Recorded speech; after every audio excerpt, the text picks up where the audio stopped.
যুদ্ধাপরাধীদের বিচার সম্পর্কে আইনমন্ত্রী বলেন, কোনো মামলাই সুনির্দিষ্ট সময়সীমা দিয়ে নিষ্পত্তি করা সম্ভব নয়। আরও জানাচ্ছেন মোর্শেদ আলম। আসছে ১ নভেম্বর পূর্ণ হচ্ছে বিচার বিভাগ আলাদা করার ২ বছর। কিন্তু যে মাজদার হোসেন মামলার ঐতিহাসিক রায়ে স্বাধীন হলো বিচার বিভাগ, সেই মামলার মূল মন্ত্র অনুসারে নির্বাহী বিভাগের তদারকি থেকে নিম্ন আদালতকে পুরোপুরি মুক্ত করতে একটি স্বাধীন সচিবালয় এখনও গঠন করতে পারেনি সরকার। তাহলে কি বিচার বিভাগ পুরোপুরি স্বাধীন করার কাজ থমকে গেছে? এই বিচার বিভাগ যে নির্বাহী বিভাগকে স্বাধীন হলো, সেটাকে পুরোপুরি বাস্তবায়িত করার জন্য এটা দরকার বলে আমি মনে করি। প্রধান বিচারপতির সম্মতি হচ্ছে আমরা অতি শীঘ্রই আমরা একসাথে বসে এটার জন্য যা যা করণীয় সেই ব্যবস্থা গ্রহণ করব।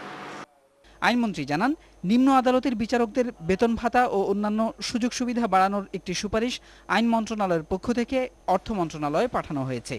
তাদের সমস্ত সুযোগ সুবিধা বৃদ্ধির ব্যাপারটি ফাইন্যান্স মিনিস্ট্রিতে আছে, আশা করা যাচ্ছে এই ব্যাপারে সরকার শীঘ্রই একটা পদক্ষেপ গ্রহণ করবে।